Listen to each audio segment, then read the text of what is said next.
the media scene here in Greece, a long-serving correspondent for ERT, the state broadcaster, and somebody we know very well. Fonis Papathanassiou is the diplomatic correspondent for ERT, the Greek state broadcaster. Good to see you again. Good to see you. Thanks for the time. John, thanks for having me. Yeah, I know you're very busy at this stage. This is a phenomenal election. Are we getting indications of whether the fear factor, we're standing on the edge of a hotel and you look down at the street and you get that kind of nervousness when you look at a drop like that. Is that scaring people into the center-right concept of staying with the euro or not?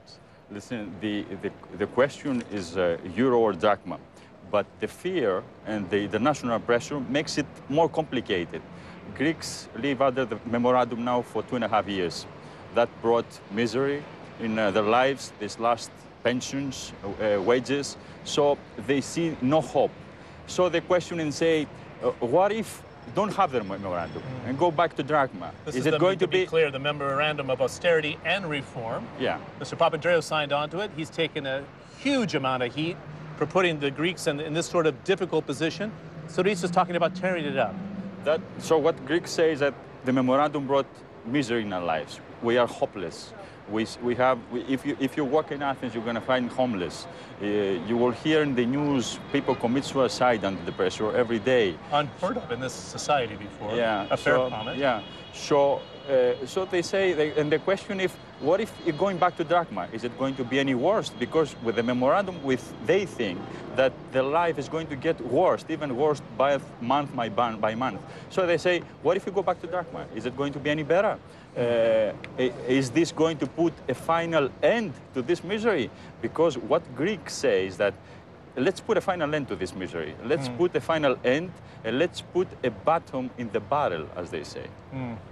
By voting out of the euro. But at this stage... It's not clear. There are gray areas. Let's go to Tsipras's program. There are gray areas in this program. Intentionally gray. Yeah. And then one would safely say that he was actually much further to the left until he picked up the support and then realized he can't win the election, so he's moved closer to the center.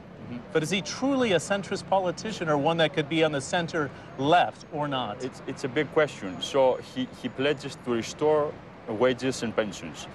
He pledges to fight against Merkel and to change the memorandum, actually to reject the memorandum. The question is, how can he rip up the agreements and stay at the euro at the same time? So the big question today is this situation going to scare people? Are going to make them reluctant to vote for him? So this is the big question. Okay, another longer-term question I wanted to ask you about, and we have about 45 seconds for this. Is this the sweeping change of a Greek spring, if you will, where you sweep out the political dynasties, the Papandreous, the Mitsotakis, the Karamanlises, because they haven't delivered, or is there not a big enough bench of political leaders and they get to stick around? What do you think? What Tsipras is pledging and promises is to fight the old political corrupted system. So people see at Tsipras a hope.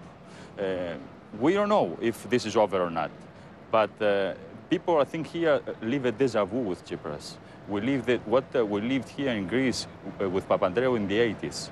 And half of Syriza voters that backed Syriza in the late elections are PASOK, of the old PASOK supporters. They moved left. Yeah, they moved left. So a large number, like 22%, that backed Syriza during the last elections are public workers. These are typical characteristics of the PASOK, the old PASOK.